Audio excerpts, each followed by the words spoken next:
Ayan guys, repair tayo ng isang mini ring light. So, ayan yung pinaka-handle niya, no? Naputol. So, dito nakakabit yan. Ayan, no? Oo nga, no.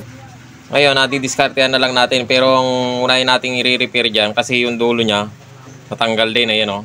Tanggal siya dito. So, binuksan ko na siya kanina. Tinignan ko. Ito ang problema natin dahil tatlo yung wire. Hindi natin alam kung saan natin ikakabit yan dahil wala naman nakalagay na kung saan yung positive, negative niya. Ay, iba na yun.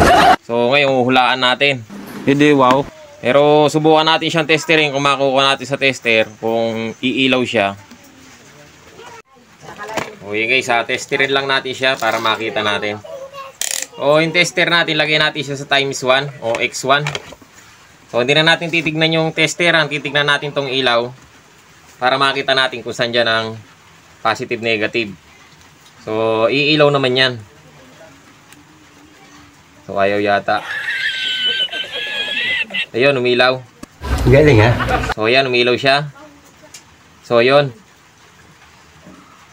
So, dito sa tester, baligtad kasi yan. Pagka yung positive, magiging negative yan. So, itong negative na to, ito yung positive niya. Kaya, pagdating sa ilaw, sa mga LED na ganito. So, ayan, o. Kasi pag binaliktad mo yung wala. So, ngayon, ang gagawin natin dyan, ito yung positive, itong itim. Yung pula, yun ang negative. Yan. Sa tester, ganyan, pagka nag-test ka ng ilaw. Yan, ang mga ganitong LED. Yan. So, ngayon, ito yung positive. Itong isa. So, dito sa may wire, ayan, meron tayong pula. Ayan, meron tayong pula, meron tayong puti. Tapos meron tayong itim. So, itong puti ay kulay pula, positive yan. Tapos itong puti saka yung itim, yan ang magiging negative. So, katin natin sa tester. Makikita ninyo. Yan, tetesterin natin siya, no? Papakita ko sa inyo. Yan. So, magpa-power na yan.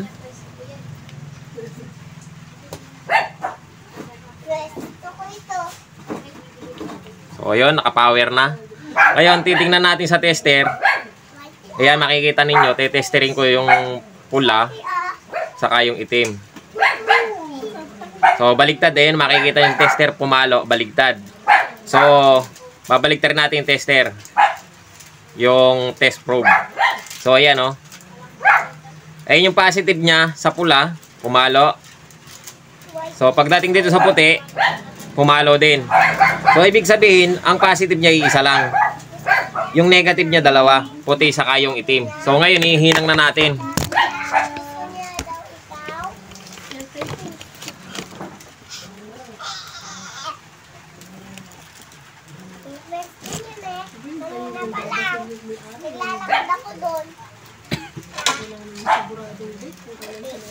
Ayan, so ihinang na natin. Ito yung positive niya, yung isa rito, no? Ayan. Ang positive niya, ito. Hindi pala nakikita. Ayan. Pakikita ko lang sa inyo pag nahinang na.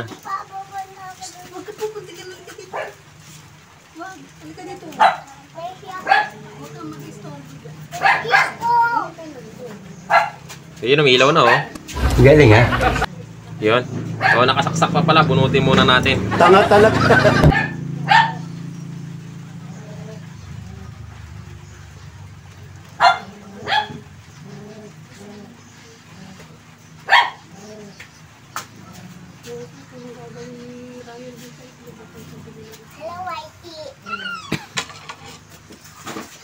So, ayan guys, sana ikabit na natin siya, naihinang na natin. Didikit na lang natin ng stick luto para hindi siya nahihila, no? So, ngayon, subukan muna natin siya, testingin muna natin. Ayan. So, yun, power natin. So, ayan, gumana na. Bright na bright ka talaga. Nahihina to na ilalakas eh. Ayan, no? Oh, low.